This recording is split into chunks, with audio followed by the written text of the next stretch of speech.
Dear students, आज हम लोग हरियाणा पीसीएस के पीजीटी एग्जाम के प्रीवियस ईयर क्वेश्चन को डिस्कस करने जा रहे हैं और ये 2016 का क्वेश्चन पेपर है। पिछले साल के जितने भी पेपर एनालिसिस किए गए हैं, चाहे 16, 17, 18 जो भी आपके ईयर्स के हैं, उसमें ये क्लियर कट बात पता चल रही है कि जो आपका स्टैंडर्ड ऑफ एग्जामिनेशन है वो वही है जो कि यूपीएससी के आपके ऑप्शनल सब्जेक्ट के रूप में जब 2009 के पहले आपके एक पेपर हुआ करता था और वो ऑप्शनल सब्जेक्ट का पेपर होता था। तो ऑप्शनल सब्जेक्ट का जो यूपीएससी का पेपर होता था पॉलिटिकल साइंस का या स्टेट पीसीएस का, ठीक उसी तरह के क्वेश्चंस आपके पोस्ट ग्रेजुएट टीचर या असिस्टेंट प्रोफेसर के पेपर में आ रहे हैं। स्टैंडर्ड वही है, बहुत हल्का सा आप कह सकते हैं कि आसान सा रहेगा। हालांकि जो डेप्थ और ब्रेथ आपका पूछ रहा है वो आपके स्टेट पीसीएस या यूपीएससी के जो पॉलिटिकल साइंस ऑप्शनल के प्रीवियस ईयर क्वेश्चन है उसी तरह के पेपर हैं। तो अगर आपको प्रैक्टिस भी करना है तो एक तो पीजीटी के previous year question paper, assistant professor के क्वेश्चन पेपर, और आपको कहीं से भी स्टेट पीसीएस के, हरियाणा स्टेट पीसीएस के पॉलिटिकल साइंस के प्रीवियस ईयर क्वेश्चन पेपर मिल जाए एमसीक्यू, वो लगाने का प्रयास करिए। तो चलिए देखते हैं, डिस्कस करते हैं क्या क्वेश्चंस आपके हैं। फर्स्ट क्वेश्चन आपका है, डायरकी और dual government was introduced by which act of government in pre independence India. तो डायरकी किससे द्वारा इंट्रोड्यूस हुआ था? भारत में आजादी से पूर्व द्वैध शासन या दोहरी सरकार व्यवस्था सरकार के किस अधिनियम के अंतर्गत शुरू की गई? Government of India act 1892, government of India act 1909, government of India act 1919 and government of India act 1935। तो ये अगर आप देखिएगा तो गवर्नमेंट ऑफ इंडिया एक्ट 1892, इसकी इंपॉर्टेंस ये है कि जो काउंसिल था, गवर्नर काउंसिल, उसमें नॉन रिप्रेजेंटेटिव आपके मेंबर्स के साथ साथ रिप्रेजेंटेटिव मेंबर्स को भी बढ़ाया गया, प्रतिनिधिकर्ताओं को भी बढ़ाया गया। इसका मतलब जो इलेक्टेड मेंबर्स होते थे भारत के लोग, उनको भी इसमें जगह दी गई जो गवर्नर जनरल के काउंसिल होते हैं। इसका महत्व यह है कि इसको मॉडल मिंटो रिफॉर्म कहा जाता है और इसने पहली बार हमारे देश में कॉमनल रिप्रेजेंटेशन को इंट्रोड्यूस किया। On the basis of religion seats were reserved in the electoral college, जो भी आपका बनाया गया था। तो ये आप देखिएगा, और for the first time seats were represented on mall आपके communal basis, that's why Minto is known as father of communal politics in India. Morley Minto reform इसको कहते हैं। गवर्नमेंट ऑफ इंडिया एक्ट 1919 अगर आप देखिएगा तो ये हमारे यहाँ पे ड्यूअल सिस्टम इंट्रोड्यूस किया, दोहरी शासन व्यवस्था इंट्रोड्यूस किया। इस ड्यूअल सिस्टम में क्या होता था? इस ड्यूअल सिस्टम में ये पहले स्टेट गवर्नमेंट में इंट्रोड्यूस किया गया, प्रोविंसेस में इंट्रोड्यूस किया गया। और इसमें क्या होता था? इसमें दो तरह के सब्जेक्ट बना दिए गए थे, एक रिजर्व्ड सब्जेक्ट और एक ट्रांसफर्ड सब्जेक्ट। एक रिजर्व्ड सब्जेक्ट और दूसरा ट्रांसफर्ड सब्जेक्ट। जो ट्रांसफर्ड सब्जेक्ट होता था, ये स्टेट में कोई जो इलेक्टेड पॉलिटिशियन होता था वो गवर्न करता था, और इसमें जो नॉन इंपॉर्टेंट फंक्शंस थे उनको ट्रांसफर कर दिया गया था। जैसे अर्बन आपके गवर्नमेंट हो गया, रूरल लोकल गवर्नमेंट हो गया। रिजर्व सब्जेक्ट कौन यूज करता था? Reserve subject was governed bye governor of that particular state. उस राज्य का राज्यपाल इस पे शासन करता था। और इसमें अगर आप देखिएगा जो इंपॉर्टेंट आपके प्रोविजंस होते थे, जैसे होम हो गया, फाइनेंस हो गया, कम्युनिकेशन हो गया, ये सब होता था। लेकिन इनके जो मेजर डिसीजंस होते थे उनको अल्टीमेटली ये रिव्यू कर सकता था। अगर गवर्नर चाहता था तो गवर्नर इनके डिसीजंस को रोक सकता था, क्योंकि आप जो भी डिसीजन लीजिएगा उसमें पैसे का खर्चा होगा और पैसे का सारा जो काम है वो गवर्नर के हाथ में होता था, फाइनेंस मिनिस्ट्री उसके पास होती थी।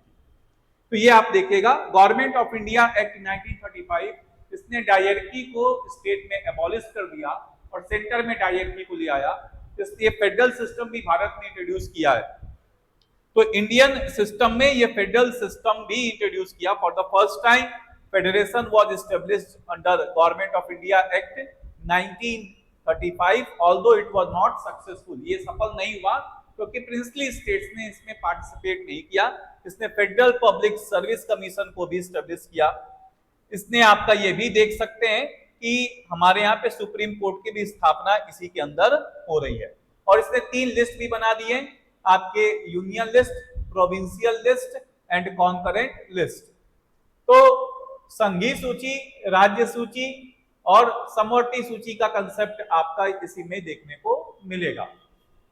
फिर नेक्स्ट क्वेश्चन हम लोग देखते हैं। नेक्स्ट क्वेश्चन आपका क्या है? Philosophy of Indian constitution has been derived from American constitution, Canadian constitution, British constitution, objective resolution of Nehru. तो अगर आप देखिएगा, जो नेहरू जी का ऑब्जेक्टिव रिजोल्यूशन था, जिसके अंदर उन्होंने एक तरह से अपना सारा लक्ष्य निर्धारित किया था कि संविधान सभा किन किन बातों पे निर्णय लेगा, क्या बहस के मुद्दे होंगे, वो आपका उद्देशिका प्रस्ताव के रूप में प्रस्तुत किया गया था। और जब सारा कॉन्स्टिट्यूशन पास कर दिया गया तो लास्ट में इसको भी पास किया गया।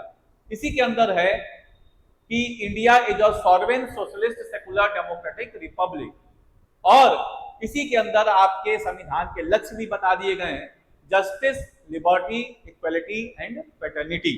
तो ये अगर आप देखिएगा तो नेहरू के उद्देश्य प्रस्ताव ही हमारे यहाँ पे अगर आप बात करिएगा तो हमारे देश के एक तरह से कहा जा सकता है कि दर्शन को दर्शाते हैं।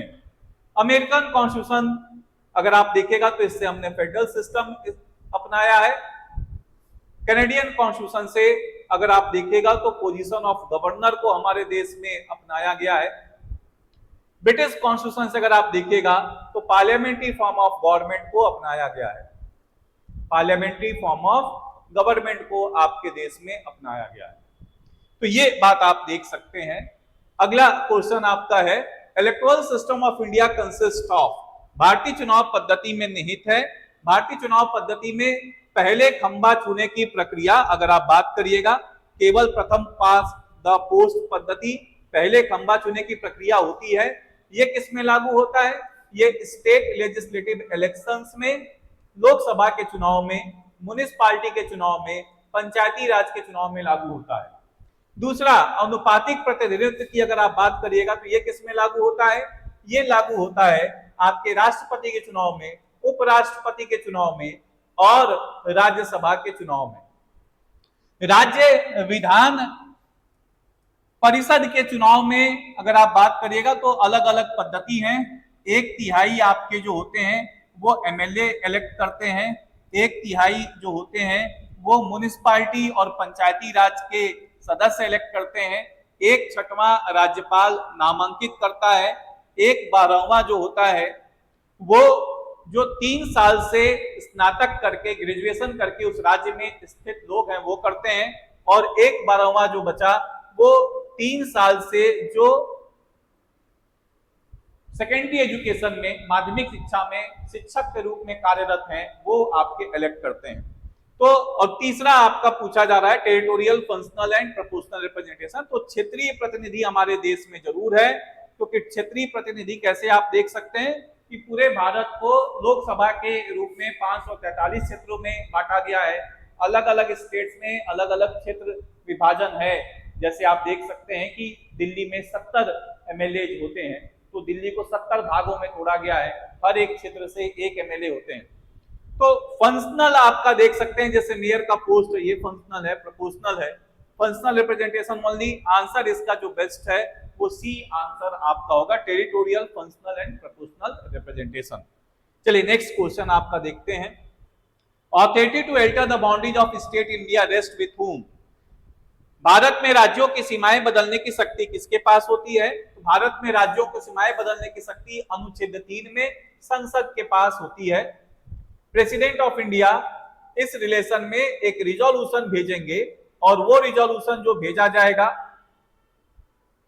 ये रिजोल्यूशन स्टेट लेजिस्लेटिव असेंबली में भेजा जाएगा। स्टेट लेजिस्लेटिव असेंबली से पूछा जाएगा कि आपका नाम बदलना चाहते हैं या नहीं। अगर वो सहमति देते हैं तो ठीक है, एक निश्चित समय में, नहीं भी दे तो कोई अंतर नहीं पड़ता। यही रिजोल्यूशन आपका कहां पे भेज दिया जाएगा? The same resolution will be sent to the parliament. Parliament अगर इसको साधारण बहुमत से पारित कर देता है, सिंपल मेजॉरिटी से, तो उस स्टेट का नाम, उसकी एरिया, उसकी बाउंड्री को चेंज कर दिया जाएगा। एसएलए हो या एसएलसी हो, दोनों में जा सकता है। मोस्ट ऑफ द स्टेट्स में, 22 स्टेट में तो केवल एक ही सदन है, एसएलए। चलिए नेक्स्ट क्वेश्चन आप देखिएगा, in which of the following cases the Supreme Court of India have gave verdict that the preamble is a part of the constitution. तो अगर आप इस क्वेश्चन को देखिएगा तो गोलकनाथ केस में सुप्रीम कोर्ट ने यह कहा था कि संसद को मौलिक अधिकार में संशोधन करने का कोई अधिकार नहीं है। Parliament can not amend the fundamental rights. इसी बात को पलटा गया किसके अंदर, केशवानंदन भारती केस में, जिसमें सुप्रीम कोर्ट ने कहा कि पार्लियामेंट क्या कर सकता है, फंडामेंटल राइट्स में अमेंडमेंट कर सकता है, लेकिन वो फंडामेंटल राइट्स जो संविधान के मूल ढांचे के सिद्धांत के अंदर आते हैं उसमें संशोधन नहीं कर सकता। मौलिक अधिकार में संशोधन हो सकता है संसद के द्वारा, लेकिन संविधान के मूल ढांचे में संशोधन नहीं हो सकता। और जो मौलिक अधिकार संविधान के मूल ढांचे के अभिन्न अंग है उसमें संशोधन नहीं हो सकता। संशोधन करके उस अधिकार को बढ़ाया जा सकता है, कम नहीं किया जा सकता। मिनर्वा मिल्स केस में सुप्रीम कोर्ट ने यह कहा कि एक समन्वयकारी संबंध है फंडामेंटल राइट्स और डायरेक्टिव प्रिंसिपल्स में, ये एक दूसरे के विरोधाभासी नहीं है, एक दूसरे के पूरक के रूप में काम करते हैं। और जो रेफरेंस बेरूबारी केस था 1960 का, जिसमें सुप्रीम कोर्ट ने यह कहा था कि preamble is not a part of the constitution, प्रस्तावना संविधान का अभिन्न अंग नहीं है, उस बात को पलटा गया किसके अंदर, केशवानंदन भारती केस के अंदर, और सुप्रीम कोर्ट ने कहा कि preamble is a part of the constitution. तो इसका आंसर डी होगा, बाबरी मस्जिद वाला मामला नहीं है ये। तो आंसर इसमें यह होगा कि किसमें भारतीय सर्वोच्च न्यायालय ने प्रस्तावना को संविधान का अभिन्न हिस्सा मांगा, वो है केशवानंदन भारती मामला। चलिए नेक्स्ट क्वेश्चन देखते हैं। In India the right to education is now a legal right. आप देखिएगा जो राइट टू एजुकेशन है ये 86वें संविधान संशोधन अधिनियम 2002 से आपका अनुच्छेद 21 क में जोड़ दिया गया है। 2002 से इसमें जोड़ दिया गया है, आर्टिकल 21A में जोड़ दिया गया है, और अब ये आपका फंडामेंटल राइट हो गया है। ठीक है, ये बात आपका है। ऑल्दो इसको इंप्लीमेंट करने के लिए राइट टू एजुकेशन एक्ट आपका 2009 में इंप्लीमेंट किया गया, लेकिन ये फंडामेंटल राइट के रूप में जाना जाता है। नेक्स्ट क्वेश्चन आप देखते हैं, judicial review provided in Indian constitution is exercise according to the principle of. आप देखिएगा आर्टिकल 21 ऑफ द कॉन्स्टिट्यूशन क्या कहता है, anybody life and personal liberty can only be taken by a procedure established by law. किसी भी व्यक्ति को उसके जीवन और उसके व्यक्तिगत स्वतंत्रता से वंचित किया जा सकता है केवल विधि के प्राधिकार के माध्यम से, अन्यथा नहीं किया जा सकता। तो ये जो आपका क्वेश्चन है, ये जुडिशियल रिव्यू का बाद जो बोला गया है ये आर्टिकल 21 में दिया गया है, प्रोसीजर एस्टैब्लिश्ड बाय लॉ, जिससे हमारा एक तरह से कहा जा सकता है कि जुडिशियल रिव्यू काम करता है। हालांकि आप देखिएगा कि मेनका गांधी वाले केस में सुप्रीम कोर्ट ने ड्यू प्रोसेस ऑफ लॉ से प्रोसीजर एस्टैब्लिश्ड बाय लॉ से ड्यू प्रोसेस ऑफ लॉ पे मूव कर गया। तो मेनका गांधी वाले मामले में Supreme court procedure established by law से ड्यू प्रोसेस ऑफ लॉ पे चला गया, जो कि अमेरिका में काम करता है। लेकिन अगर आप पूछा जाएगा अगर आपके थ्योरेटिकल एस्पेक्ट में, तो आंसर आप प्रोसीजर एस्टैब्लिश्ड बाय लॉ को ही टिक करिएगा, विधि द्वारा स्थापित प्रक्रिया, विधि सम्मत प्रक्रिया नहीं। ठीक है, चलिए नेक्स्ट क्वेश्चन देखते हैं। Governor does not appoint the, राज्यपाल किसकी नियुक्ति नहीं करता है? तो आपको ये बात मालूम होना चाहिए कि जो उच्चतम न्यायालय के न्यायाधीश हैं इनकी नियुक्ति कौन करता है? President of India. किससे पूछता है? Chief Justice of India. Chief Justice of India फिर किससे पूछते हैं? टू सीनियर मोस्ट जज of the Supreme Court, two senior most जज of the Supreme Court. President of India और किससे कंसल्ट करेगा? उस राज्य के राज्यपाल से, और उसको जरूरत लगेगा तो वो क्या करेगा? जिस राज्य के आपके हाई कोर्ट की नियुक्ति करनी है वहां के chief Justice of the concerned high court से भी वो सलाह ले सकता है। तो आंसर इसमें होगा गवर्नर डज नॉट अपॉइंट जजेस of the high court, chief minister को अपॉइंट करता है, एडवोकेट जनरल को अपॉइंट करता है। 165, 166, 164, 165 और ये आपका 315 में। तो ये बात आप देख सकते हैं। चलिए नेक्स्ट क्वेश्चन हम लोग देखते हैं। Panchayati Raj is included in the union list, concurrent list, state list, residual list. Panchayati Raj आपके राज्य सूची में है। ये एक ऐसा आपका विषय है जिसमें केंद्र सरकार ने अधिनियम बनाया है, हालांकि ये राज्य सूची में है। अगला देखते हैं, Rajya Sabha is exclusive jurisdiction in approving a proclamation of emergency. नहीं, इसमें दोनों सदन अप्रूव करते हैं, ये नहीं होगा। The creation and abolition of state, ये भी नहीं कर सकता, ये दोनों सदन मिलके करते हैं।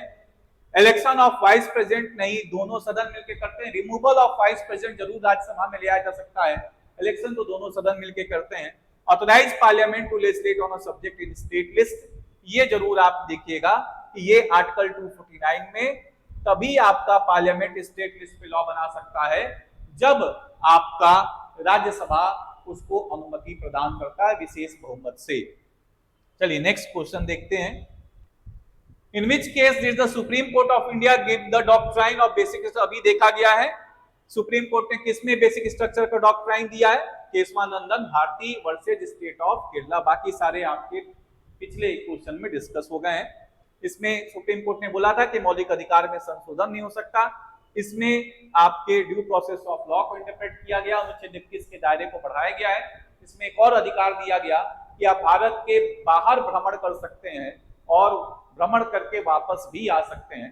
भारत के अंदर भ्रमण करने का अधिकार, right to movement for the territory of India, ये आर्टिकल 19 के अंदर आपको मिलेगा। और भारत के बाहर भ्रमण करने का अधिकार आपको आर्टिकल 21 में। मिनर्वा मिल्स में फंडामेंटल राइट और डायरेक्टिव प्रिंसिपल्स में कोई विरोधाभास नहीं है, एक दूसरे के समन्वयकारी है। अगला क्वेश्चन देखते हैं, what does article 21 of the constitution. देखिए क्वेश्चंस रिपीटेड है, अगर आप प्रैक्टिस करिएगा तो बहुत ज्यादा अच्छा नंबर आने की पॉसिबिलिटी है। 5 साल के पेपर लगा लीजिए और क्रैश कोर्स जो आपका चलाया जाएगा उसको आप एक बार ध्यान से कर लीजिए, बहुत ज्यादा संभावना है कि आपके सारे क्वेश्चंस सही हो जाए। तो ये आप देखिएगा कि what does article 21 of the constitution of India deals with free and compulsory education to childrens aged between 6 to 14 years. 86 constitutional amendment act 2002 से जोड़ा गया। Freedom of speech and expression अगर आप देखिएगा तो ये आर्टिकल 19(1)(a) है। इसकी बात करिएगा, protection of life and liberty, ये आर्टिकल 21 है। और प्रोटेक्शन ऑफ लैंग्वेज, स्क्रिप्ट और कल्चर ऑफ माइनॉरिटीज 29-30 में ये प्रोविजंस हैं। चलिए नेक्स्ट क्वेश्चन देखते हैं, who has the sole authority to decide whether a bill is a money bill or not. तो ये आपका स्पीकर ऑफ द लोकसभा है जो डिसाइड किया करते हैं कि बिल मनी बिल है कि नहीं, और इनके डिसीजन को आप कोर्ट में भी चैलेंज नहीं कर सकते, पार्लियामेंट भी चैलेंज नहीं कर सकता, प्रेसिडेंट भी चैलेंज नहीं कर सकता। ये आप देखिएगा, ये आर्टिकल 109 में special provisions related to money bill है, आर्टिकल 110 में डेफिनेशन ऑफ मनी बिल है। इसी में बताया गया है कि who will take decision regarding money bill, speaker आपका लेगा। चलिए नेक्स्ट क्वेश्चन देखते हैं, who is known as the first law officer of the government of India. ये बात आपको मालूम है, बहुत आसान सा सवाल है। यह है आर्टिकल 76 में अटॉर्नी जनरल ऑफ इंडिया को फर्स्ट लॉ ऑफिसर कहते हैं।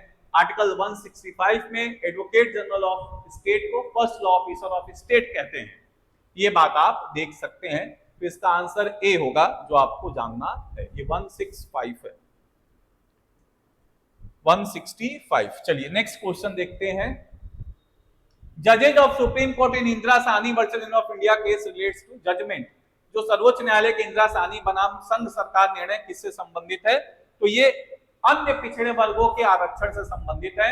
इसको हम लोग मंडल आपके कमीशन या मंडल निर्णय भी कहते हैं, मंडल डिसीजन भी है, क्योंकि BP Mandal was the chairman of OBC commission, जिन्होंने रिपोर्ट सबमिट किया था कि 27% आरक्षण दिया जाए अन्य पिछड़े वर्गों को। वो भारत में 3743 जातियां ऐसी हैं जो पिछड़ी हैं और भारत की 52% जनसंख्या का प्रतिनिधि करती हैं, तो उनको 27% आरक्षण दीजिए। तो ये किससे रिलेटेड है, रिजर्वेशन ऑफ ओबीसी, ये बात आप देख सकते हैं। नेक्स्ट क्वेश्चन अगर आप देखिएगा, how many language are there in 8th schedule. तो 8वीं वाली सूची में 22 भाषाएं आपकी दी गई हैं और इसमें इंग्लिश नहीं है, ध्यान रखिएगा 8th शेड्यूल में इंग्लिश नहीं है। Although English is a state language of north eastern states, Nagaland, Manipur, Mizoram का जो राज्य भाषा है वो इंग्लिश है, लेकिन इंग्लिश 8वीं अनुसूची में नहीं है। डोगरी, मैथिली, संथली, आप देखिएगा कि संस्कृत, हिंदी, उर्दू ये सब हैं। Which schedule of the Constitution of India contains provision for the disqualification of a legislator on grounds of defection? भारतीय संविधान की कौन सी अनुसूची में विधायकों के दल बदल के आधार पर सदस्यता भंग करने की व्यवस्था है? तो ये है शेड्यूल 10 ऑफ द कॉन्स्टिट्यूशन। 52वें संविधान संशोधन 1985 से ये अनुसूची आपका जोड़ा गया। एंटी डिफेक्शन लॉ को ये डील करता है। दल बदल अधिनियम को अगर कोई सांसद अपने दल को छोड़ के किसी और दल को जाकर जोड़ता है तो उसको निरस्त किया जा सकता है। और इसमें डिसीजन कौन लेगा? Speaker of Lok Sabha and chairman of Rajya Sabha.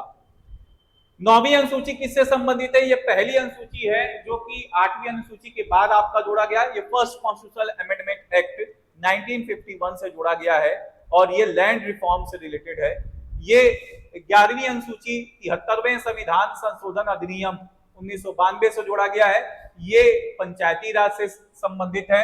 ये 74वें संविधान संशोधन अधिनियम 1992 से जोड़ा गया है और ये म्युनिसिपैलिटी से संबंधित आपका है। चलिए नेक्स्ट क्वेश्चन आपका देखते हैं। What is the maximum period that shall not intervene between last sitting in one session and the date appointed for first sitting in the next session for each house of the parliament? संसद के प्रत्येक सदन में एक सत्र की अंतिम बैठक की तारीख से अगले सत्र की प्रथम बैठक के बीच में अधिकतम कितना अंतर हो सकता है? तो ये 6 महीने है। अगर आप देखिएगा तो डिस्टेंस आपके time distance between one session of the parliament and the other session is 6 month. संविधान में ये 6 महीने का समय दिया गया है, तो 6 मंथ्स आपका है। हालांकि इसमें 2 आपके ऑप्शंस दे दिए गए हैं, 6 महीने और 180 दिन। आप 6 मंथ्स को ही टिक करिएगा। चलिए नेक्स्ट क्वेश्चन आप देखिए। What is the under which article of Indian constitution amendment process has been described? संविधान के किस अनुच्छेद में अमेंडमेंट की बात कही गई है? तो ये है 368। 368 में संशोधन की बात की गई है। 370 में special provision Jammu and Kashmir का था जिसको हटा दिया गया। 364 में एरोड्रम्स की बात की गई है। एरोड्रम्स एंड एयरपोर्ट्स की बात आपकी कही गई है। इनके रिलेशन में क्या डिसीजन होगा? सेंट्रल गवर्नमेंट क्या डिसीजन ले सकती है? 361 में प्रेसिडेंट ऑफ इंडिया और गवर्नर को संरक्षण दिया गया है। इनके खिलाफ कोई भी आपराधिक मामला दर्ज नहीं हो सकता है। सिविल मामला दर्ज हो सकता है 2 महीने का अग्रिम नोटिस देकर। ये बात आपको ध्यान में रखना है। नेक्स्ट क्वेश्चन आप देखिएगा। Electoral college for the election of president of India consist of? राष्ट्रपति के चुनाव हेतु चुनाव मंडल में निम्नलिखित सम्मिलित होते हैं। ऑल मेंबर्स ऑफ पार्लियामेंट नहीं, ऑल मेंबर्स ऑफ पार्लियामेंट में लोकसभा के भी सदस्य आएंगे, राज्यसभा के भी सदस्य आएंगे, राज्यसभा के गैर निर्वाचित सदस्य आएंगे, नॉन इलेक्टेड मेंबर्स आएंगे जो 12 राष्ट्रपति नॉमिनेट करते हैं, तो ये नहीं होगा। All the members of state legislative assembly ये होगा। 104वें संविधान संशोधन के बाद अब जितने भी मेंबर्स बचे हैं वो सब इलेक्टेड हैं। आंग्ल भारतीय रहा ही नहीं, आंग्ल भारतीय का प्रतिनिधि समाप्त हो गया है, तो अब चाहे इलेक्टेड कहिए चाहे ऑल मेंबर्स कहिए सब होंगे। All elected members of both the houses of parliament elected members of state legislative assembly, ये बेस्ट आंसर है। यही आंसर है कि जो लोकसभा के, राज्यसभा के और राज्य विधानसभा के इलेक्टेड सदस्य होंगे यही पार्टिसिपेट आपके करते हैं राष्ट्रपति के चुनाव में। नन ऑफ द अबव ये नहीं होगा। तो ये 20 क्वेश्चंस आपके साथ डिस्कस किया गया। अभी और क्वेश्चन डिस्कस किए जाएंगे। क्रैश कोर्स स्टार्ट हो रहा है। जो लोग इंटरेस्टेड हैं डिस्क्रिप्शन में कोचिंग का नंबर आपका है, उस पर आप लोग एक बार बात कर सकते हैं। तो आज के लिए इतना ही, फिर नेक्स्ट क्वेश्चन के साथ मिलते हैं आप लोग।